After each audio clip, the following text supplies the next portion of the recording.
Bueno, voy a empezar a grabar en estos momentos y vamos a hacer una pequeña introducción. Yo les voy a contar un poco acerca de mí, bueno, ya nos conocemos muchos de nosotros, pero igual hacer una pequeña introducción. Empezamos con Grounds hace 2 años exactamente. Hicimos nuestra primera importación en el 2021 con la idea de conectar a los tostadores directamente con los productores en Costa Rica. En muchas ocasiones los productores están sujetos a un sistema de cooperativas y a un sistema de exportación que tal vez no es el más óptimo para darle la trazabilidad, darle el valor al producto que ellos están produciendo. Y nosotros lo que quisimos fue cambiar ese paradigma, hacer importación directa de verdad, que haya ese contacto con el productor. Y de ahí que nos gusta mucho hacer este tipo de llamadas con los productores para que ellos mismos cuenten su historia y que ustedes los logren también conocer personalmente, hacerles las preguntas del caso. En algunas ocasiones han habido tostadores que se vienen para Costa Rica a conocer a los productores. Y eso es, por supuesto, lo más lindo, pero no siempre se puede, no siempre se puede viajar. La próxima semana, yo estoy en Costa Rica, por cierto, por eso les digo que aquí, Ah, sí. como pueden ver, hace un sol rico. Sí, Eh, estaba viendo. La razón por la que estoy en Costa Rica es porque la próxima semana empezamos con el Origin Tour que hacemos todos los años. En esta ocasión tenemos a 8 profesionales en café que nos acompañan y lo que vamos a hacer es un tour de café a visitar a todas las cosas más importantes de café en Costa Rica, incluyendo los productores, pero también vamos a ir, por ejemplo, al Teatro Nacional de Costa Rica, que fue construido con dineros de exportación, así como muchas otras cosas en la ciudad que se desarrollaron a partir de la exportación de café, que es una actividad muy importante en Costa Rica. Vamos a llevar entonces a los tostadores a los diferentes lugares que están sirviendo café de especialidad, vamos a probar muchos cafés de diferentes regiones y entre todas estas cosas vamos a visitar a los productores también. Entonces, a ver si don Carlos aparece de nuevo. Listo. Entonces vamos a empezar. Don Carlos, yo quiero que usted se presente, que nos cuente un poco la historia de su familia y de cómo empezaron la producción de café hasta lo que es Don Alexis Coffee al día de hoy. Bueno, muchas gracias, Annelies, y bueno, buenos días aquí en Costa Rica a todos. Ahí muchas gracias por darnos ahí el espacio. Bueno, este proyecto de Don Alexis Coffee data ya desde hace bastantes años atrás y propiamente esto se originó en el tema de la producción del café.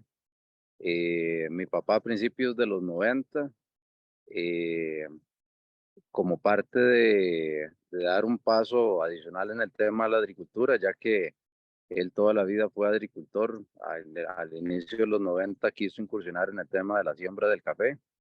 En ese momento, o desde esos inicios, hasta más o menos el 2015 aproximadamente, él todo lo que eran las cosechas del café las entregaba a lo que era el sistema cooperativo, por lo menos que llamamos aquí en Costa Rica. Eh, Fue ahí cuando ya en el 2015, dentro de las cosas que nos sentábamos a llegar y a dialogar, eh, escuchábamos o veíamos de que el café, por lo menos de la zona nuestra, tenía un buen potencial, pero de nadie se animaba tal vez a dar el paso de ir más allá del sistema cooperativo. Fue donde en el 2015 tomamos la decisión de empezar a crear el microbeneficio. En ese momento, eh, mi papá, pues obviamente, eh, a toda la familia, a mis hermanos propiamente, nos dio la oportunidad de llegar y apoyarlo en esa parte del microbeneficio y fue ahí donde empezó la parte de beneficiar al menos el propio café dentro de la finca. En ese momento, eh, arrancamos con toda la ilusión. eh, Obviamente mi papá como eje principal, al menos dentro de toda esa parte de la actividad, don Alexis. Eh, un año después La vida, al final de cuentas, le dio la sorpresa a mi papá que él se vio afectado al menos de un cáncer, casi que fue un cáncer fulminante, porque en menos de un año, al final de cuentas, él partió y nos dejó aquí el reto de seguir al menos el proyecto, el cual seguimos nuestra familia con todo el cariño y la pasión del mundo hacia adelante en nombre de hacerle tributo al menos a él, de lo que él tanto le gustaba. Y ha sido cerca de 6 años eh, bonitos, duros, porque esto no es fácil. Procesar microlotes es difícil. Eh, Nos ha llevado tiempo estar experimentando en tema de fermentaciones. Han habido eh, muchas pruebas, muchos riesgos, muchas pérdidas, pero siempre con el buen entendido de ir mejorando día a día. Y es donde hemos tratado de ir aprendiendo día a día y esto seguiremos hacia adelante, tratando de sacar por lo menos la mejor tarea para ofrecer de un buen café al menos a los clientes. Don Alexis Coffee, uno de los principales objetivos que nos trazamos nosotros es lograr de producir un café en donde tengamos la posibilidad de tener un comercio directo al menos con los tostadores. Eh, Annelies, quiero incluirla en esta parte de la historia porque siento yo que ella eh, ha sido desde hace ya de más de un año un pilar muy importante al menos para el proyecto porque obviamente ella nos dio la oportunidad de poder llegar y hacer esta alianza para que ella pueda llegar y tener nuestro producto allá en Europa y que en una comunicación como la que hemos tenido con ella, transparente, directa, trabajando ambos en equipo, ella moviéndose allá en el mercado y nosotros aquí en la finca, en el microbeneficio, pues hemos logrado de hacer una buena, un buen equipo para de hacer de que esto Dios primero sea un proyecto de muchos, muchos años. Don Carlos, cuéntenos un poco acerca de la región donde ustedes están. Ok, nosotros estamos ubicados, bueno, en Costa Rica, en la provincia de Cartago, y bueno, aquí le llamamos lo que es la parte del Cantón del Guarco y propiamente en el pueblo de Tablón del Guarco. Eh, Costa Rica está dividido en diferentes zonas, por lo menos de café, así es como lo establece al menos el ICAFE, que es el órgano regulador o supervisor en el tema del café. Y Tablón, por los análisis que han realizado a través de los años de la calidad del café, lo tienen dentro de la región de Los Santos, que es una de las regiones, por lo menos con mayor calidad en lo que es el tema de la taza de café. Don Carlos, usted nos contaba que, bueno, ustedes lo que han intentado a través de la construcción del microbeneficio, de la producción de sus microlotes, era también salirse del sistema de cooperativas y poder hacer comercio directo. Esto obviamente no es fácil salirse del sistema, porque el sistema también normalmente los amarra a, qué sé yo, acceso a finanzas, acceso a muchas otras cosas que las cooperativas sí ofrecen a sus socios. ¿De qué manera ha sido esto un reto, un desafío para ustedes? ¿Cuáles han sido las dificultades que se han tomado que se han topado en este camino para lograr llegar al punto en el que estamos ahorita, que ahora sí ya podemos decir, o sea, tenemos una línea directa? Sí.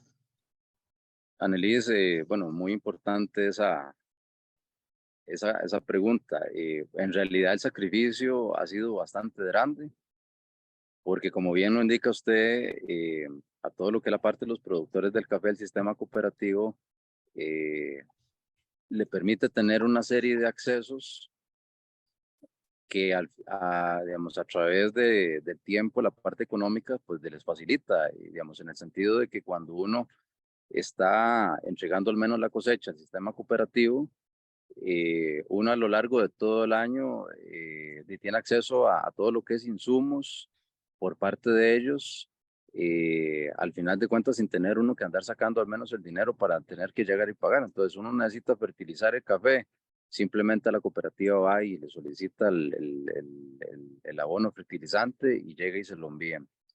Que se necesita hacer los atomizos, lo mismo.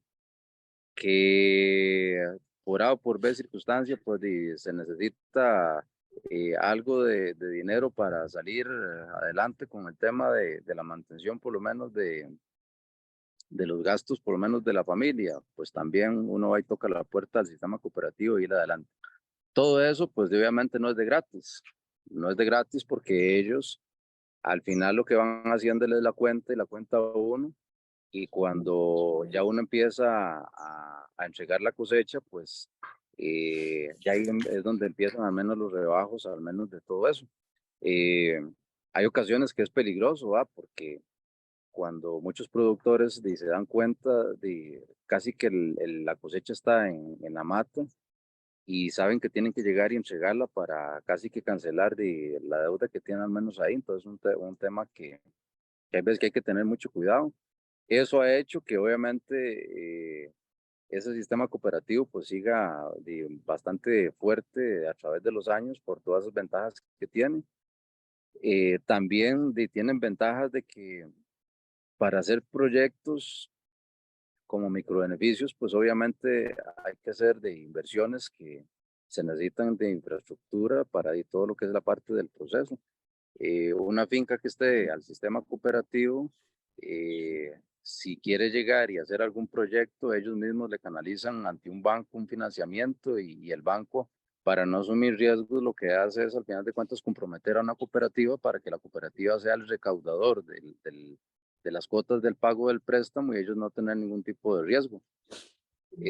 Esas son otras de las ventajas que tiene el sistema cooperativo. Entonces, cuando uno llega y se tira al agua para poder llegar a hacer este tipo de proyectos de microbeneficios, de todo ese tipo de facilidades, al menos económicas, no las tiene. O sea, porque ahí es donde uno tiene que llegar y jugársela total y absolutamente, ser muy, pero muy ordenado financieramente para saber de que el llegar y recolectar al menos una cosecha, pues uno tiene que llegar y saber de que todo eso lo tiene que hacer de tal manera que vaya a alcanzar para toda la planificación de todo el año. Hay ocasiones pues de que y también todo eso implica ir haciendo al menos esas inversiones en el microbeneficio, porque bueno, usted que ha estado aquí visitando los análisis, al menos en nuestro proyecto, usted ha visto que se necesitan muchas cosas y cada año tiene que ir uno casi que pellizcando un poquito para ir mejorando y mejorando, y todo eso va saliendo al menos dentro de los mismos proyectos. Y la parte más dura que viene, digamos, en cosecha, que en la cosecha es una demanda bastante alta para lo que es el tema del pago de los recolectores, porque en una de las visitas que usted por lo menos vino y hizo, se da cuenta que hay muchas familias ayudándolos a recolectar lo que es el tema del café. Y una de las cosas que más nos apasionan a nosotros es saber que si ellos hacen el esfuerzo por venir desde lugares muy lejanos aquí a recolectar la cosecha, semana a semana aquí no les fallemos con el tema del pago, porque esa es la parte que ellos andan buscando y es donde ellos también se motivan para ir a agarrar y tener el dinero y empezar a utilizarlo ya para la mantención al menos de las familias. Pero en resumen, el sistema de cooperativismo, o sea, le da a uno mucha tranquilidad porque toda esa parte de sustento económico lo puede llevar. Cuando se tira uno a este otro lado del microbeneficio, o sea, es muy duro, pero con la planificación, el orden y la ayuda de Dios, vamos hacia adelante. Don Carlos, usted nos mencionaba acerca de los recolectores y del personal que usted tiene en estos momentos. Voy a aprovechar para hacerle la pregunta. ¿Estos chicos de dónde vienen? ¿Son siempre los mismos que vienen a recolectar? Cuéntenos un poco acerca de los recolectores. Sí. Cuando nosotros quisimos por lo menos ingresar a lo que es el tema del microbeneficio, una de las cosas que trabajamos más duro fue en el tema de empezar a capacitar al menos la mano de obra de los recolectores para que obviamente la calidad de la recolección que ellos iban a realizar fuera acorde al menos al proyecto de calidad del café que se requiere. Entonces fue cuando empezamos a trabajar en capacitar y traer un grupo de nicaragüenses para que nos ayudaran al menos en esa labor. Y también en los últimos años se han unido también un grupo de indígenas que también vienen de la zona indígena de Talamanca, aquí mismo en Costa Rica. Entonces hoy en día la mano de obra nuestra está compuesta por, se puede decir, 50% nicaragüenses y 50% de mano de obra indígena. Y algunos están permanentes, ¿verdad? Según me habían comentado ustedes. Sí, cuando finaliza la cosecha, dentro del mismo grupo que está, se queda para seguir ayudándonos en todo lo que es la mantención y el trabajo de la finca durante todo el año.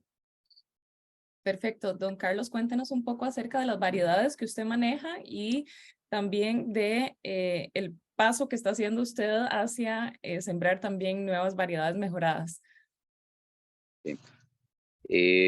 Aquí tradicionalmente ha habido dos variedades que son las que prácticamente toda la vida en la región por lo menos han sembrado. Una es Caturra y luego está lo que es la parte del Catuay. Esas variedades son como las más tradicionales que tenemos aquí dentro de la zona. Eh, Esas variedades, producto de que en los últimos años han dado mucha pelea en lo que es el tema de enfermedades como la roya, la antranosis, eh, se ha tenido que ir explorando y también otras variedades que sean un poco más resistentes. Fue cuando, por lo menos en el caso nuestro, dimos el paso a poder llegar y sembrar lo que son variedades híbridas. Entonces, hace aproximadamente como unos 3 años, sí, 4 o 3 años, empezamos ahí con la siembra de variedades, específicamente una variedad que se llama La Esperanza. Eh, eso, por ese lado, y además es un proyecto que no es tan a corto plazo, pero bueno, ahí vamos con paciencia y con tranquilidad, todo esperando que Dios nos vaya ayudando, que es en la zona más alta de la menos de la finca, de sembrar variedades, digamos, de alta calidad como lo que es el geisha. Eh, Ya hay una prueba que hicimos ahí de una siembra de geisha. Lo que pasa es que la altura y las condiciones climatológicas que tiene al menos la zona donde la sembramos, hacen o sea, que la adaptación al menos de la planta sea bastante difícil, pero ahí vamos luchando con prueba y error, tratando de cuidarlas, a ver si en algún momento logramos sacar ya ese lote al menos de geisha, por lo menos al mercado. Perfecto. Y entre sus planes también está, porque la finca es bastante grande, sin embargo, hay un porcentaje de la finca que está sembrado con café. ¿El plan, don Carlos, es seguir expandiendo la plantación de café o cómo es su visión hacia, digamos, de aquí a 5 años para don Alexis Coffee? Sí, bueno, la finca actualmente de siembra tiene cerca de 2 hectáreas, sí, 2 hectáreas de café, por lo menos ya productivas, lo que llamamos aquí productivas. La finca tiene una extensión aproximadamente de 30 hectáreas y lo que, producto de uno de los puntos que usted llegó y mencionó, digamos, de la parte económica, es donde los hemos trazado de conforme vaya pasando menos los años, ir haciendo siembra y siembra, porque la idea es de aquí al tiempo que Dios así lo quiera, pues de llegar y tener ya la siembra de las 30 hectáreas de café. Don Carlos, ¿a qué altura están? ¿A qué altura está la finca? Esta finca inicia a una altura de 1700 y termina casi a los 2000 metros. Sí, es bastante alta. La densidad del grano es bastante alta también Sí, y fría. y fría. Y don Carlos, yo sé que, bueno, yo siempre lo promociono a usted como un especialista en fermentaciones. Entonces, entremos tal vez en el tema de los procesos que ustedes manejan. Quiero también recordarles que a través de la conversación, si tienen preguntas, adelante, interrúmpanos. La idea es también crear un poco, ¿verdad?, de conversación. Si algunos tienen tal vez algunas dudas. Sé que Hugo estuvo hace poco en Colombia haciendo unos cursos de fermentación y probablemente va a tener también sus consultas. Adelante, de verdad, pregúntenle a don Carlos, aprovechenlo bastante. Don Carlos, cuéntenos acerca de los procesos que ustedes manejan y entonces en todo esto tal vez lo van interrumpiendo los participantes. Perdón, Annelies. Sí, en efecto, como dice Annelies, no tengan miedo. Pregúntenos.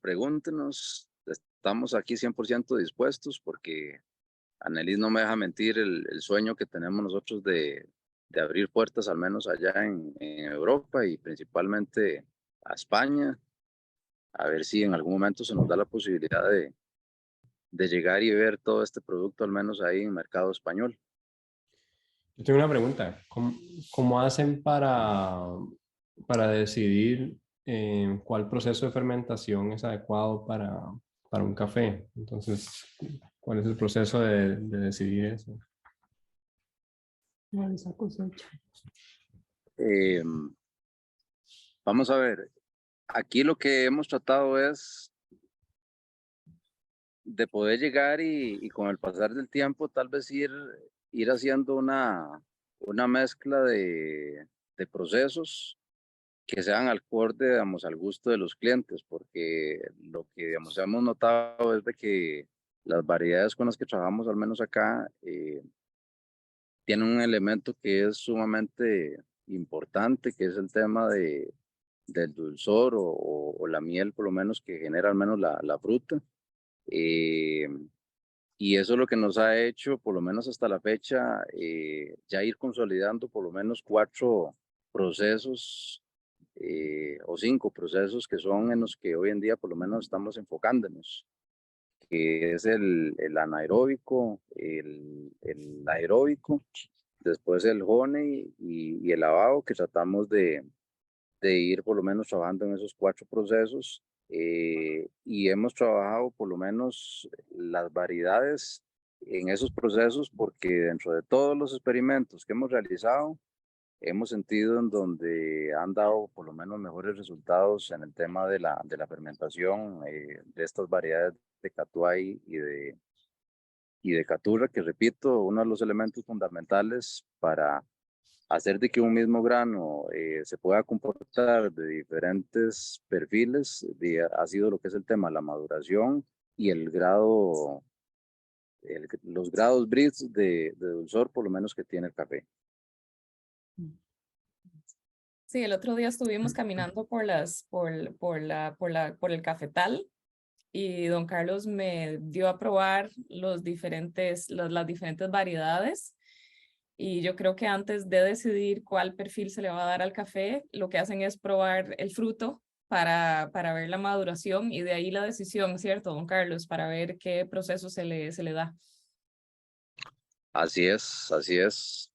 Va de acuerdo a esos grados Brix de maduración. Y en estos momentos, don Carlos, ¿cuáles son los procesos que están produciendo? Actualmente estamos produciendo lo que es el natural anaeróbico, que ese le damos fermentación en lo que son barriles. Luego tenemos el natural aeróbico, que esa es una fermentación en lo que es bolsa plástica. Eh, Luego tenemos el honey, que también ahí le damos también otro tipo ahí de fermentación antes de llegar y procesarlo. Y lo que es el proceso lavado. Esos son los que nos enfocamos actualmente. Uno de los muchachos nos había hecho la consulta de si se agrega algún agregado, se hace algún agregado, digamos, a los cafés en el proceso de fermentación. Es decir, si se agrega algo a los tanques de anaeróbico. Don Carlos, ¿qué es lo que le agregan, si es que le agregan algo y cómo se hace este proceso? Al inicio indiqué que nosotros cuando iniciamos en el tema de la fermentación, tratamos de hacer un montón de experimentos. Ahí hicimos de todo. Ahí trabajamos con agregarle al café, digamos, ciertos elementos, pero el pasar del tiempo al final creímos conveniente seguir trabajando al menos con el café sin ningún tipo de ingrediente, sino que hacer el proceso de fermentación eh, de la manera natural, sin agregarle absolutamente nada, nada, nada más que el café pueda desarrollar, digamos, el perfil propio del café. Y esto porque de cuando hicimos las pruebas, pues en realidad eran pruebas muy caras. O sea, la materia prima que se tenía que utilizar para poder llegar y por lo menos agregarle ingredientes al café, o sea, era muy caro. Y cuando uno hacía la catación en una mesa y veía el resultado entre cómo se comportaba el café de manera natural, sin ingredientes, versus eh, el café o la prueba ya donde se le agregaban ciertos elementos, pues la realidad es que no había ningún tipo de diferencia marcada. eh, y muchas veces tal vez teníamos como los comentarios de algunos catadores de que tal vez había inconsistencia por lo menos marcadas entre una taza y otra, y eso era, y tal vez era producto de los mismos ingredientes. Entonces fue donde tomamos la decisión de ya trabajar con cero ingredientes, trabajar propiamente con el café como tal, con lo que vaya a dar, para que sea estandarizado al menos el sabor y no tengamos esos picos entre una taza y otro producto de lo que son ingredientes. Perfecto. Y don Carlos nos pregunta a uno de los chicos, hola, alguien apareció. Dale, hace tu pregunta. No te escuchamos, yo creo. Ahora sí, Ahí está. ahora sí. Tengo una duda con respecto cuando se refiere a lo de los elementos o los ingredientes. ¿A qué tipo de estos se refieren? Porque también con respecto al tema de fermentaciones, también he estado leyendo y no he tomado como tal cursos, pero sí he hecho mucha lectura y he escuchado, por ejemplo, los podcasts de María Solís y también conversaciones con otros productores que también me han explicado cómo realizan sus fermentaciones. Entonces tengo esta curiosidad. Los elementos que utilizaron para, digamos, que fueron añadidos, ¿qué tipo de elementos eran? Ok, les decía que cuando hicimos las pruebas, hicimos varias pruebas con lo que fueron frutas tropicales de la época, llámese naranja, guayaba, o sea, frutas 100% al menos de la época, al menos aquí en Costa Rica. Luego hicimos las pruebas también agregando licor y también hicimos pruebas agregándole elementos como lo que es canela, anís, que fueron por lo menos las pruebas con que realizamos. eh, y fue donde, como dije anteriormente, no fueron así como digo yo, o sea, la diferencia marcada, y fue cuando tomamos la decisión de seguir trabajando con cero ingredientes. Y, digamos, el añadir estos elementos, ¿qué resultados estaban intentando conseguir? Potenciar el sabor, más que todo. Ok.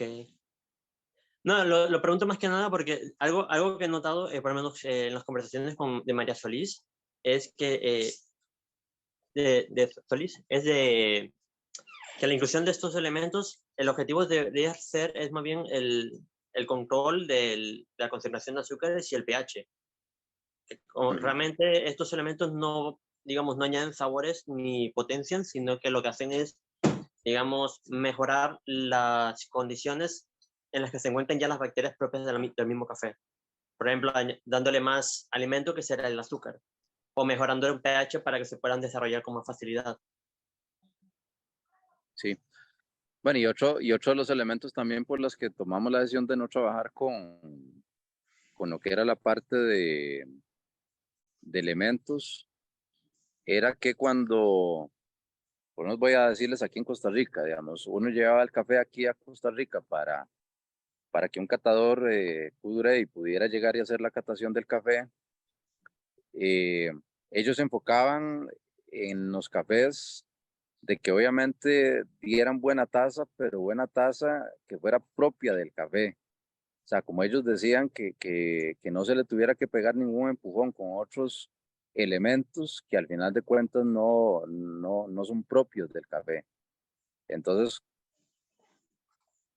O sea que no hay manipulación de azúcares ni pH para potenciar, sino se deja lo natural que se encuentra ya en la cereza. 100% natural. ¿Y cómo se para controlarlo, para medirlo? ¿Controlar la temperatura ambiental, la humedad del ambiente? Eh, bueno, hoy en día ahora la parte de las redes sociales creo que nos han encargado de ver un montón de formas que tienen diferentes personas para poderlo llegar y hacer. Nosotros aquí dentro de la finca, pues y obviamente trabajamos un poco más artesanal y también un poco más de acuerdo al conocimiento y al aprendizaje que vamos teniendo aquí. Entonces, todas esas fermentaciones lo hacemos basado en lo que es eh, el clima, por lo menos o la temperatura ambiente que vamos teniendo aquí en la zona. Entonces, si ya sabemos que estamos con una temperatura ambiente por lo menos cálida, ya sabemos que tenemos que llegar y ir dejando las fermentaciones X cantidad de días, o si la temperatura ambiente, pues obviamente no va siendo lo cálida que se requiere, pues ahí uno va tomando la decisión de ir ampliando un poquito más como para que vaya teniendo ese proceso de fermentación acorde a lo que es el tema del clima.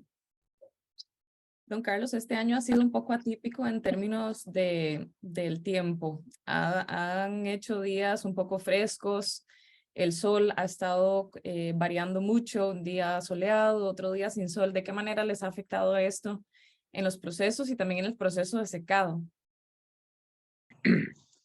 Si no hay sol, como se manejan procesos donde y todos son fermentaciones, los riesgos en fermentaciones en el secado, o sea, son bastante altos.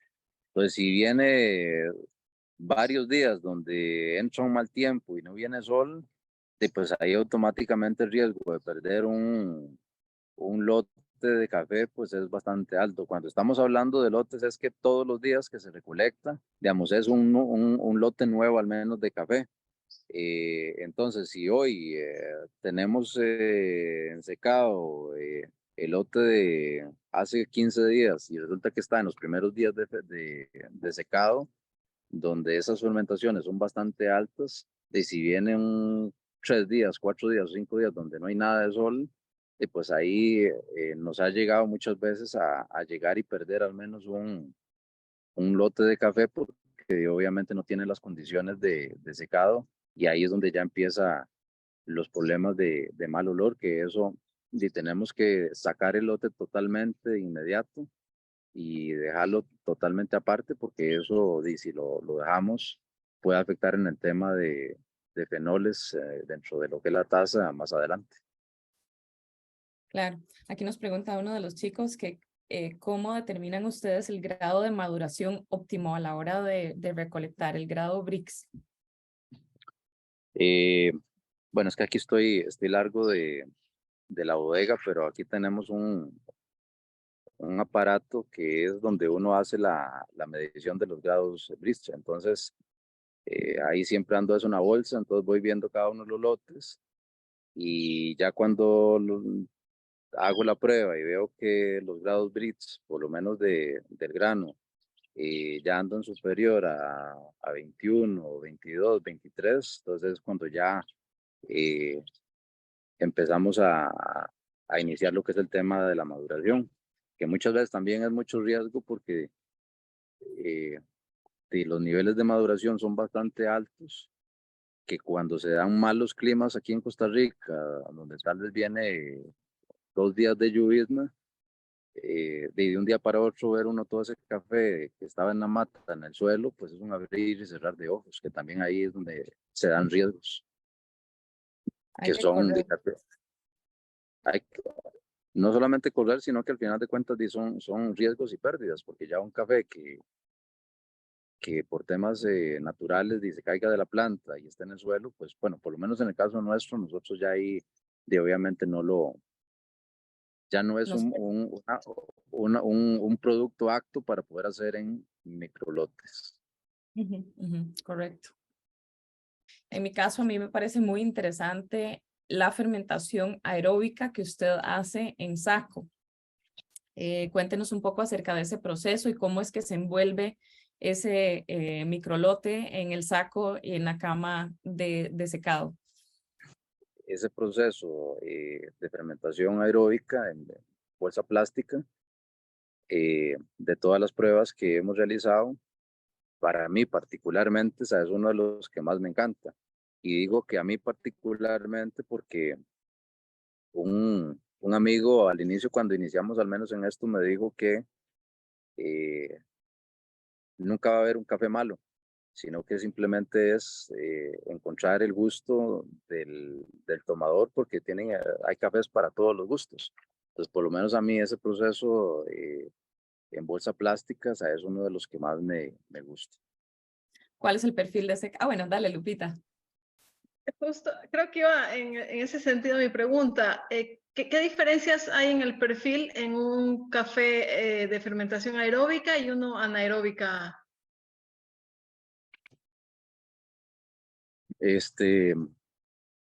Vamos a ver.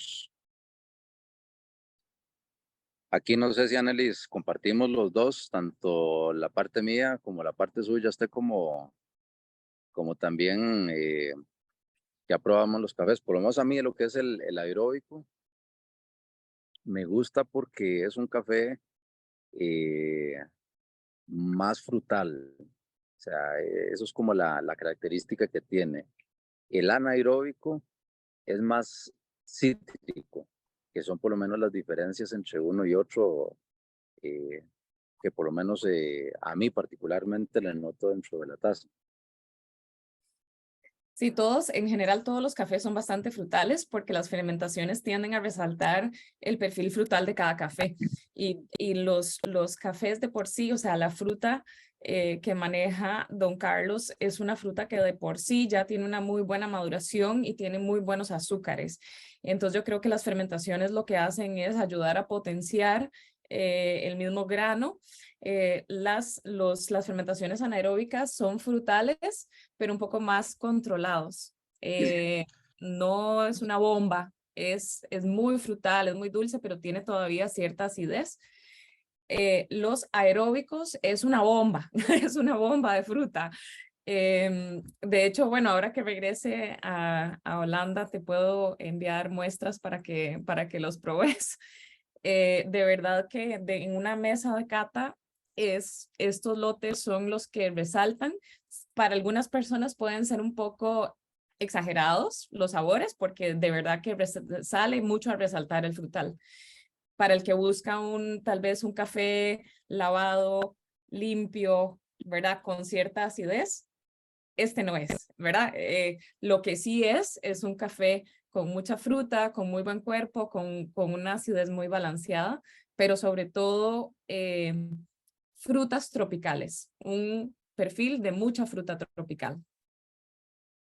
Annelies, disculpe, voy a moverme aquí en vivo y todo color, porque aquí no estamos eh, viendo nada que no sea la realidad. Voy a moverme al área de secado para poderles enseñar esa parte de ese proceso aeróbico, para que vean a qué nos referimos en lo que es la parte del plástico. Vamos a ir caminando. Excelente. Hace un par de días yo compartí un video en nuestro Instagram acerca de este proceso. Es un proceso térmico aeróbico.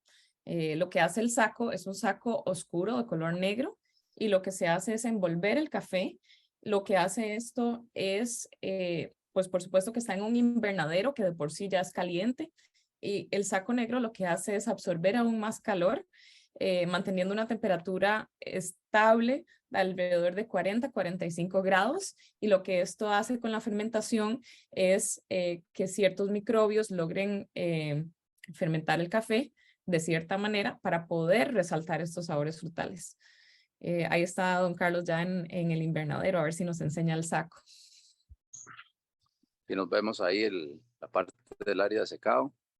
Y vamos a ir aquí.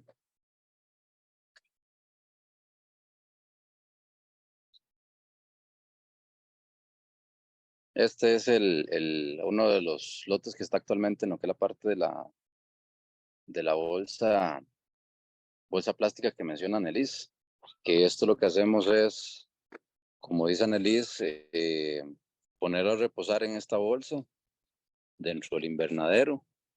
La característica que tiene que tener al menos esto propiamente es que tiene que fermentar preferiblemente a alta temperatura, y que de acuerdo a esa temperatura como esté, es donde llegamos y lo dejamos X cantidad de tiempo para que ya pueda despertar por lo menos ese perfil frutal que es como utilizando, como dijo Annelise, esa bomba de fruta.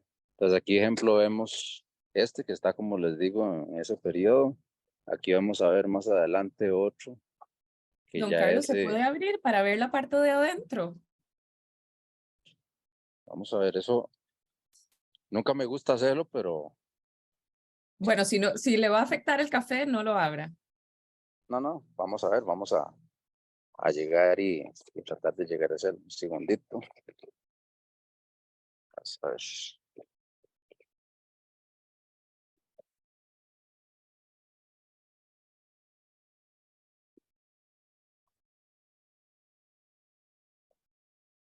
Ta, ta, ta, tan. Ven ahí, como pueden ver, toda esa parte blanca que son las bacterias que están haciendo fiesta en lo que es el tema frutal. Mejor ni les cuento el tipo de aroma que sale aquí, porque ustedes, o sea, no se pueden imaginar. O sea, esto es algo, bueno, a mí es una delicia esto, pero ven aquí donde se va comportando todo esto. No sé si ahí lo notan bien. ¿Cómo hacen para controlar qué tipo de hongos Bacterias, entran ahí? O, Las bacterias que se forman, ¿son del mismo café, don Carlos? 100%. Por eso les decía en anterior, regálenme un segundito para poder envolver esto nuevamente. Sí, ponga el teléfono a un lado.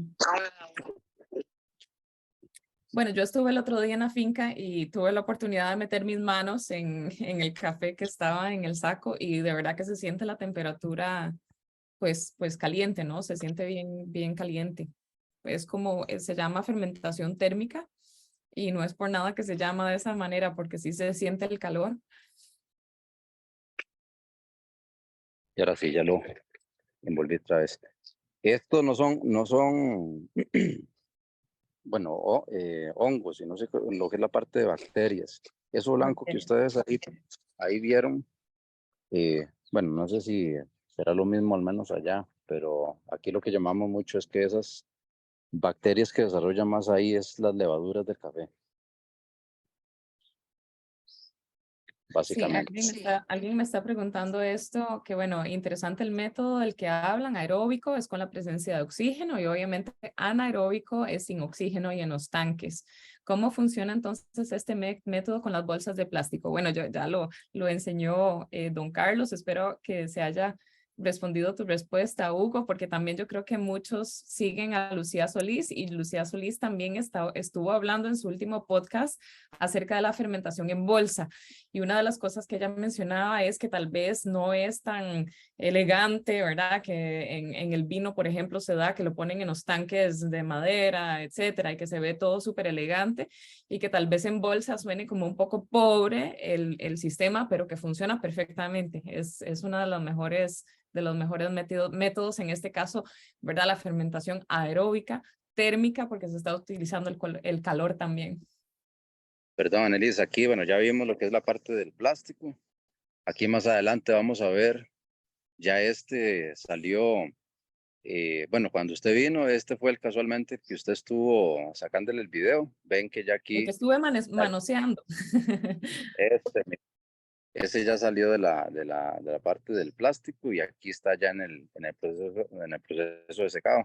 Es lo que les mencionaba, que en esta etapa, si aquí no hace sol suficiente, o sea, pues esto es el riesgo bastante alto, porque este café de aquí para llegar y ponerse con problemas al menos de fenol, o sea, es en un abrir y cerrar de ojos. Pues aquí quiero enseñarles ejemplo, bueno, ese que es ese proceso natural.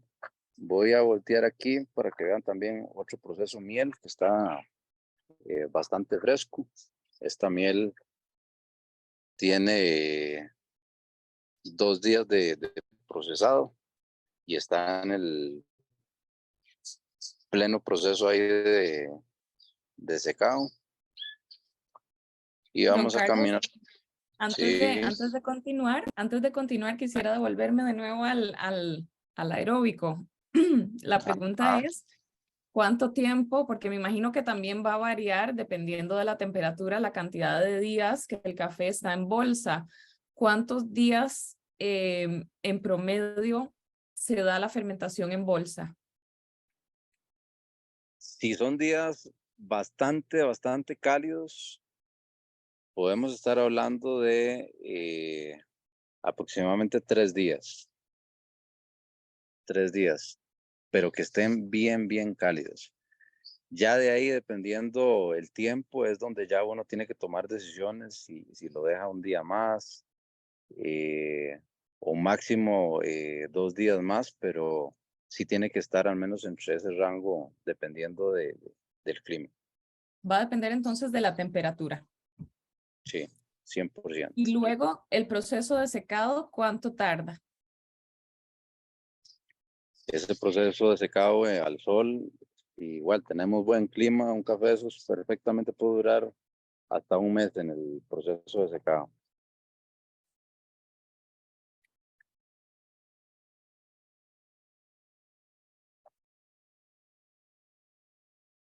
Se ve muy lindo. Tal vez si lo acerca un poquito, don Carlos, para que veamos el grano desde cerca.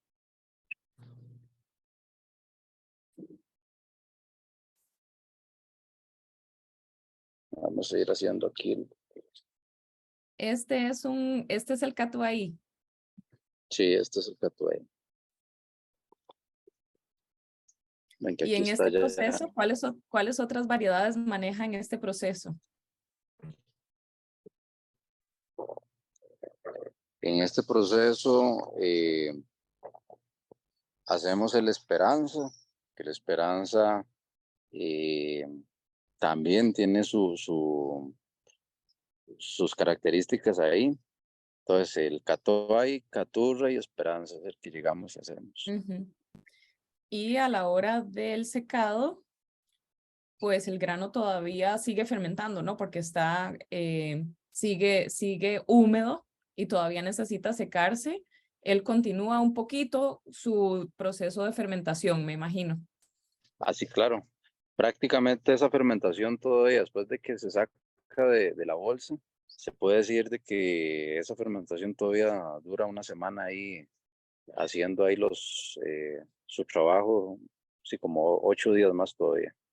Ujú, antes de que ya logre su secado. Sí, exactamente. Si quiere, pasamos al miel que está ahí atrás, que nos estaba enseñando. Tal vez nos cuenta ese miel, cuál es el proceso. Ok, vamos al miel. Este miel, eh, lo que hacemos es recolectarlo,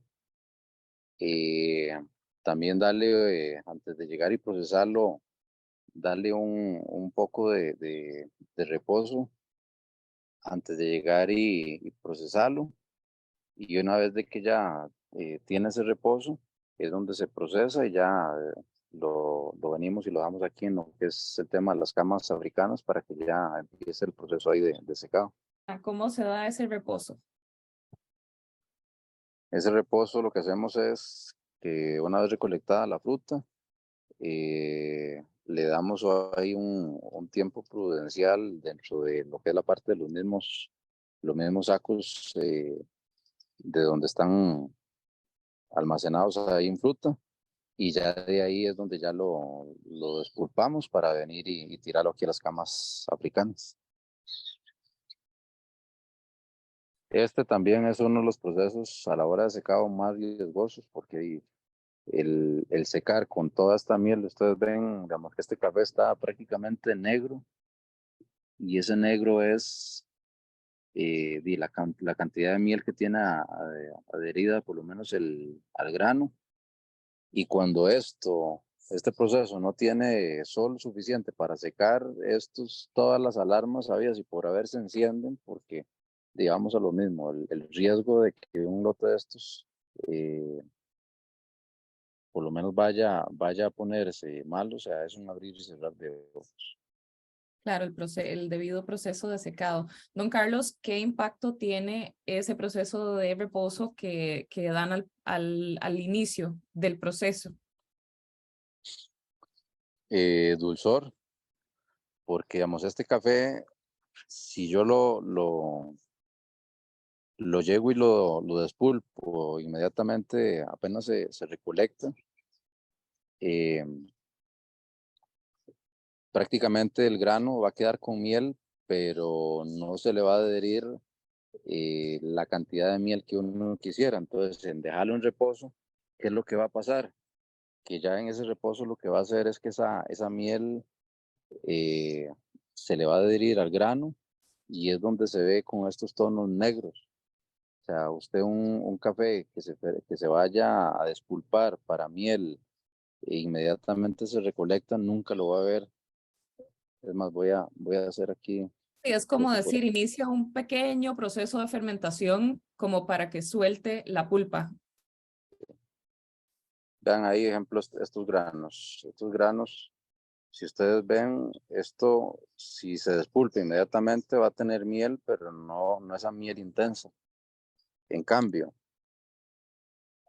si dejamos que vaya a tener al menos ese reposo, es donde van a tener al menos esta miel negra, esta miel intensa. Entonces, ¿qué es esto? Y al final de cuentas eso se traduce en más dulzor a la hora de llegar y ya ver el producto final de la taza. Para que, bueno, aquí en Costa Rica le llamamos así, pero la intensidad de las notas a tapa de dulce, lo que llamamos aquí en Costa Rica, es mucho más marcada con Falta esa en Colombia. fermentación. Ujú.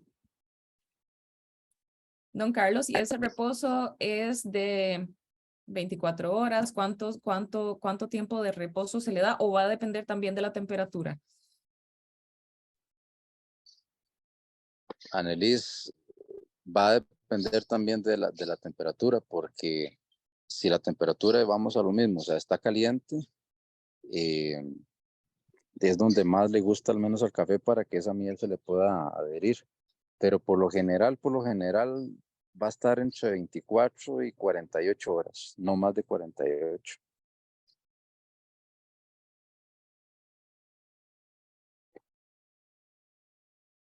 Chicos, ¿alguno tiene una pregunta para don Carlos?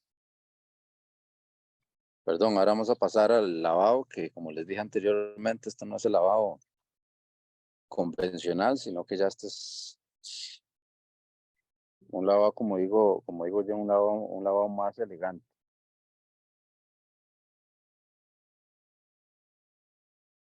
Cuéntenos acerca de ese proceso, don Carlos. Este tipo de lavados es una taza que le da, o que puede llegar y dar, digamos, elegante, eh, liviana, o sea, sin tal vez esos sabores punzantes al que le gusta ese tipo de perfil. O sea, este café es genial, sensacional en eso. Aquí les voy a enseñar para que vean muchas veces el nivel, muchas veces de miel o de grados Brix que tiene el grano, que este café, por más que se lave, yo no sé si ustedes notan ahí que hay grados amarillos. Me queda un poquito de miel todavía. Entonces, esto lo hacemos de lavado, pero, o sea, llega el punto en donde, o sea, por más que se lave, todavía le queda un poquito de miel. Esto es un perfil del café achocolatado. O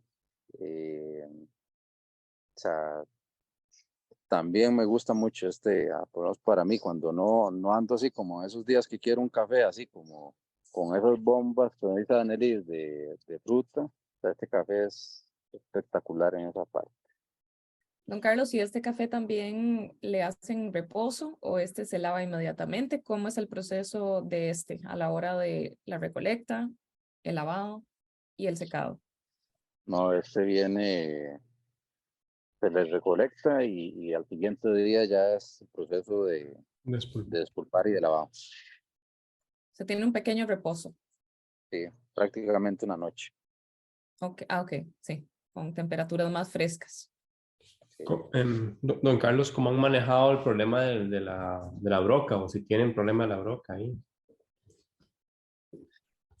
Vieras que gracias a Dios le puedo llegar y decir que estas es una de las zonas con menos incidencia de la broca por una razón que para mí es la principal y es la recolección. La broca, donde hace fiesta es cuando se llega y se recolecta y queda en el suelo muchos granos de café. Aquí hemos logrado, digamos, siento yo que un buen proceso, digamos, en la parte de recolección, que prácticamente de la cantidad de café que hay dentro de la parte del suelo, o sea, es mínima, y ahí es donde ya no tiene a dónde propagarse lo que es la parte de la broca. Aparte de eso, de que también se manejan el tema de trampas naturales para que y toda esa parte de la broca vaya, si hay, por lo menos vaya quedando dentro de las trampas. Ah, con trampas naturales. ¿Cómo lo están manejando ustedes, Darius, en la plantación de tu mamá? No, tenemos un problemón con eso, la Sí, verdad. Sí, sí, sí. Estamos averiguando a ver qué hacer. de ahí la pregunta, sí. De ahí la pregunta.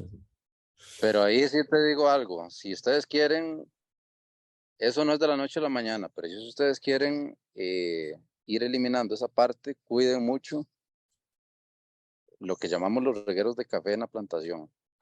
Sí, yo Eso creo se ha que mitigado, Ujú. eso se ha mitigado mucho en que aquí, por regla, una vez de que los recolectores terminan, digamos, de recolectar el café de las plantas, Sí. ellos repasan cada una de las calles haciendo la junta. Ujú, ujú, Entonces eso ha ayudado montones, pero ahí, o sea, este es el semillero de la broca.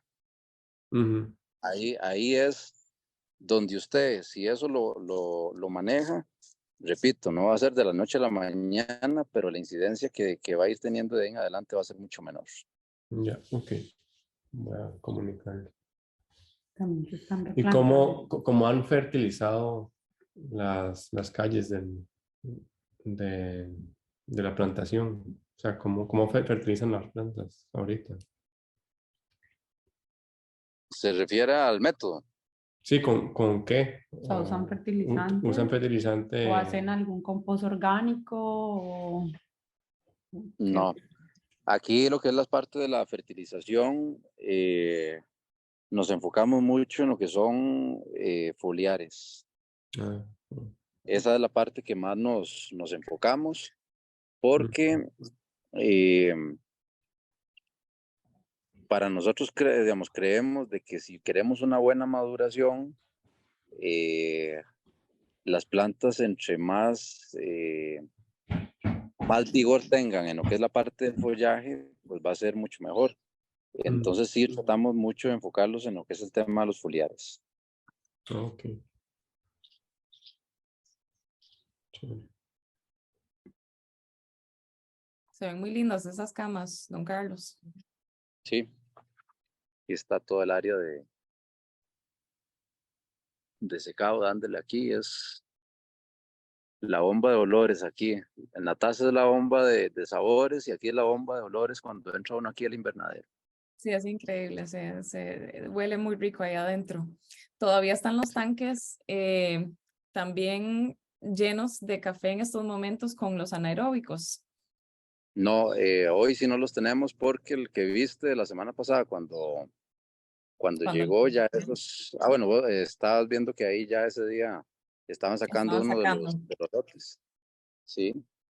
Entonces esos casualmente están en proceso de secado que voy a llevarlos Desecado. aquí. Sí. Aquí está en lo que es la parte del proceso de secado. El anaeróbico está afuera. Ujú. ¿Hay alguna diferencia, don Carlos, en el proceso de secado adentro en el invernadero o afuera al sol? ¿Qué efecto tiene esto? ¿Cuál es la diferencia? La diferencia es que afuera tiene más aireación. Esto le permite que tal vez al tener más aire, tal vez uno vea de que el café como más rápido sale como esa zona de peligro, que es la parte de fermentación, sale como más Que se rápido. sobrefermente.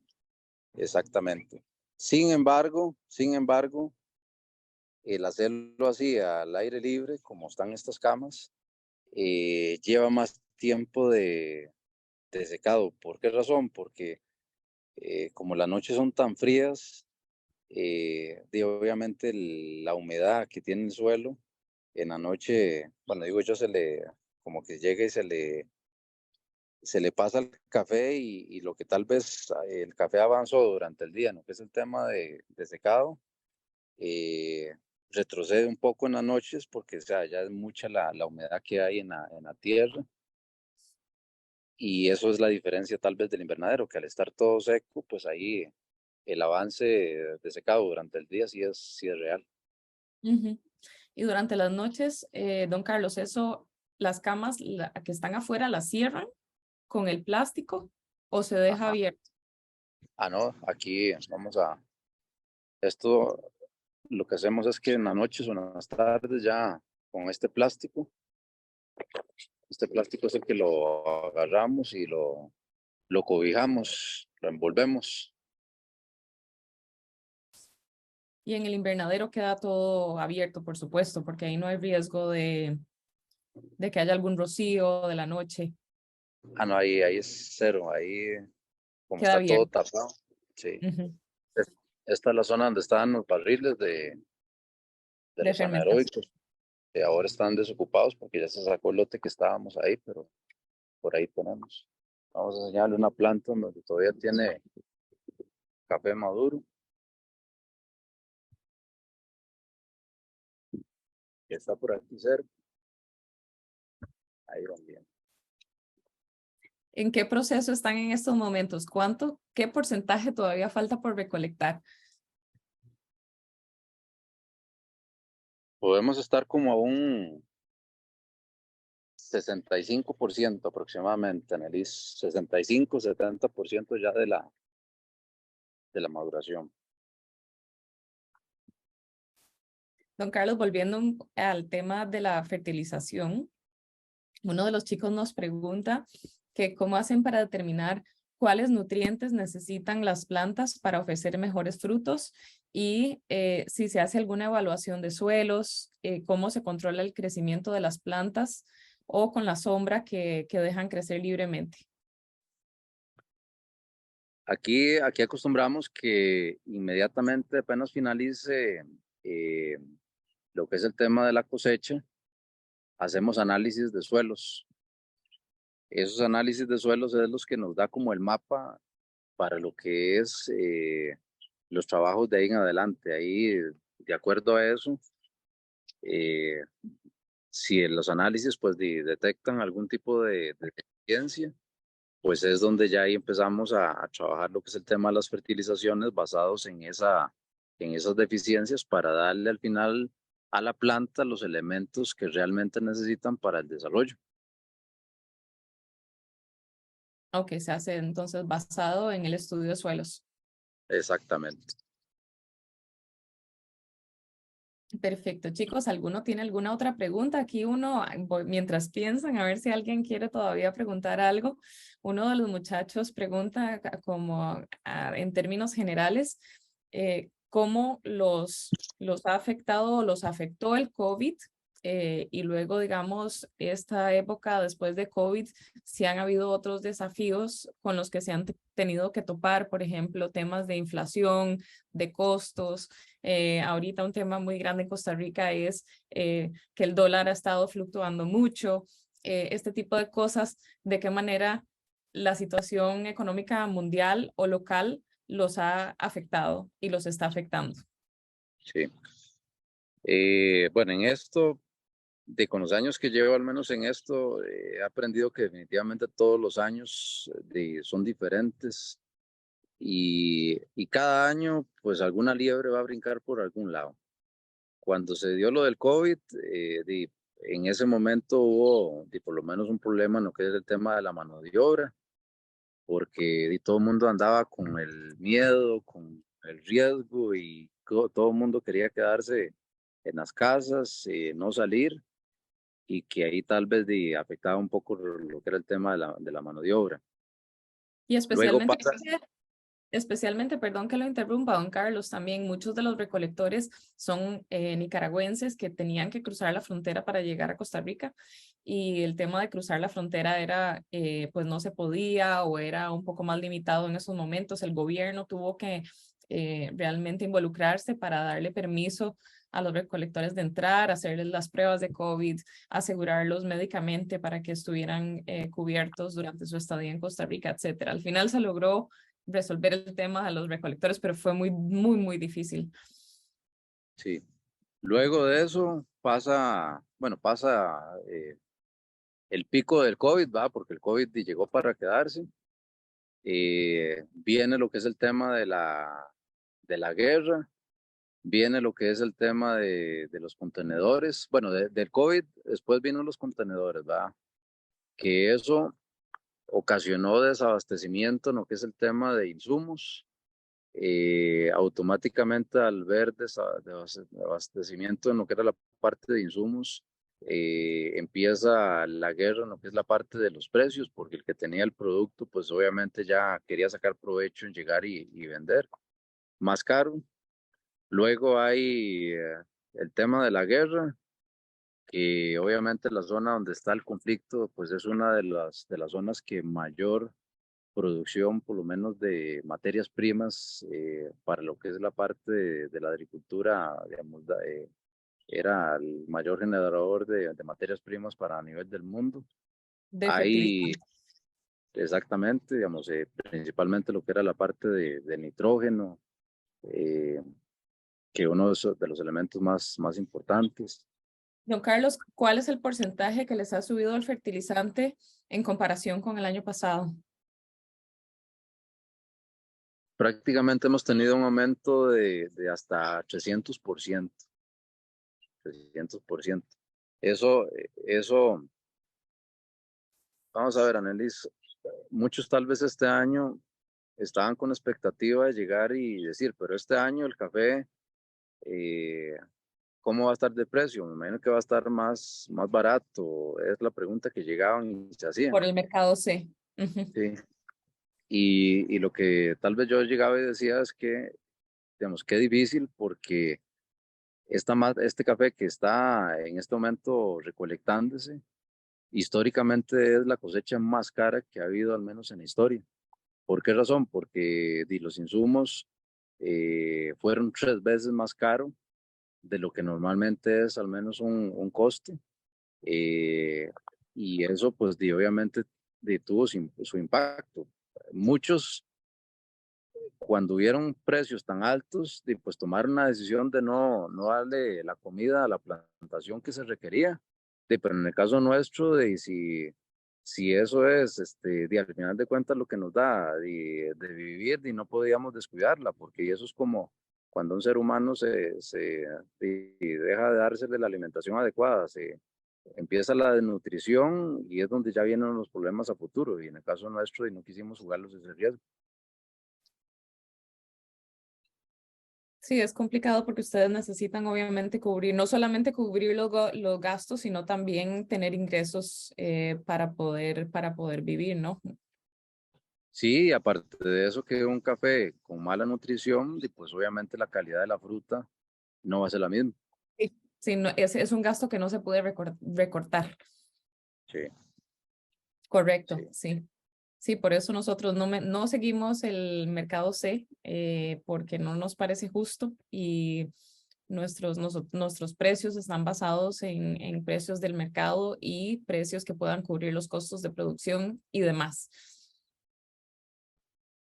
Así es que es muy importante eso porque al final le da a uno la tranquilidad de que toda esa inversión que está en esta cosecha, pues pueda llegar y pueda sacarla adelante, ¿va? Y no solamente eso, sino que sin recurrir al menos a otro tipo de mecanismos que tal vez son los que menos nos gusta, como eh, voy a ponerles un caso, que vengan los recolectores y que al final de cuentas los recolectores sean los que paguen los problemas de los altos costos y que vengamos a decirles a ellos, no es que ahora vamos a tener que pagarle la cajuela de café a la mitad de precio que el año pasado y no, a ellos, sin ellos, al final de cuentas nada haríamos con el café en las matas y ellos no vienen, entonces hasta eso es importante porque se trata de darles las condiciones que ellos se merecen.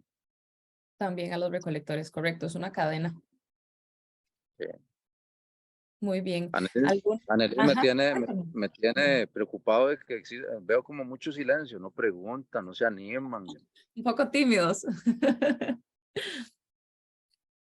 Bueno, yo creo que también ya nos excedimos en el tiempo porque obviamente es un tema súper interesante. Don Carlos, muchas gracias por enseñarnos pues parte inclusive de donde están los cafés en el área de secado, los procesos. Vamos a dar un último chance a ver si alguien más quiere preguntar algo más, quieren evacuar dudas. De todas maneras, también si luego surgieran preguntas, surgieran dudas, pues no duden en contactarnos, ¿verdad? Y a mí y a través mío también los pongo en contacto con don Carlos para que él personalmente también se las responda. Es parte de lo que hacemos, conectarlos a ustedes directamente con el productor. Esa es nuestra filosofía, ponerlos a ellos en el spotlight, ¿verdad? Darles la prioridad, enseñar el trabajo tan increíble que hacen. Don Carlos, muchísimas gracias por su tiempo, por su dedicación, por todo el trabajo que realizan, el impacto que ustedes tienen a nivel nacional para con sus trabajadores y lo que nosotros hacemos con el café, cuando el café ya ingresa a Europa. Para mí es prácticamente increíble pensar el recorrido que ha hecho ese café para llegar. Darius, la familia de Darius, bueno, de ambos, ¿verdad? Tienen plantaciones de café y para ellos también debe ser increíble saber que el trabajo de sus padres está ¿verdad? En las manos de sus padres, llega hasta Europa donde ellos tuestan el café y nosotros queremos darle el valor que se merece, como decimos en Costa Rica, nuestro grano de oro. Muchísimas gracias por la presentación. Sí, de verdad, muchas gracias. Sí, Adrián, ¿tenés alguna pregunta? André, Lupita, Hugo. Yo no tengo ninguna pregunta por ahora, ha sido muy interesante. Creo que he aprendido bastante esta tarde, más que leerlo en libros, lo he visto. Gracias, don Carlos, ha sido un gusto. Y pues sí, esperemos probar sus cafés. Esa bomba frutal me tiene muy interesada.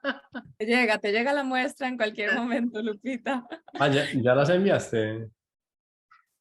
A ustedes les envié, pero no sé exactamente qué les envié en el momento en que lo hice, pero es probable que algo te haya enviado o no. No lo sé. Bueno, No, ok, bueno, ahí nada, lo veremos. eso lo resolvemos, eso no hay ningún problema. Y también recordarles, bueno, yo estoy en Costa Rica porque la próxima semana empezamos nuestro Origin Tour con un grupo de profesionales europeos que vienen conmigo a conocer las fincas, a conocer a don Carlos y a también las fincas de Gaia con las que también estamos trabajando. Ojalá que ustedes tengan la oportunidad de venir con nosotros, lo hacemos todos los años, así que la invitación está extendida para que nos acompañen tal vez el próximo año a venir a Costa Rica, a conocer este hermoso país y también a los productores que hacen un trabajo increíble. Bueno, y de esta manera nos despedimos. Muchas gracias por su tiempo, por su atención, por sus preguntas, por el interés, por ser parte de este proyecto. A todos, pues, muchísimas gracias y estamos en contacto con todos y cada uno de ustedes. Tengo contacto personal, así que, pues, nada, continuamos con este proyecto para que ustedes también puedan traducir toda esta información dentro del trabajo que ustedes realizan y que puedan contagiar a sus clientes también con este amor que tenemos todos por la producción de café, el tostado del café y poner estos cafés tan bonitos en el mercado. Annelise, de mi parte, darle las gracias, bueno, a usted por la oportunidad de tener al menos este contacto directo. Y me quedo con eso último que usted llegó e indicó, Annelise. Ojalá que cada día más tostadores que están en este mundo del café pues crean en todo este tipo de cadena de comercio directo. Tener este acercamiento y esta posibilidad de llegar y cada productor poder colocar al menos su producto directamente y que sepa dónde está colocándose el producto, o sea, eso es una maravilla. Cuando iniciamos al menos este proyecto, yo le decía a mi papá que mi papá nunca en la vida tuvo la oportunidad de montarse en un avión. Y cuando iniciamos este proyecto, yo le decía de que la manera en que él iba a por lo menos tener la posibilidad de montarse en un avión era para que él pudiera conocer su producto propiamente, cómo se vendía en diferentes lugares fuera de Costa Rica.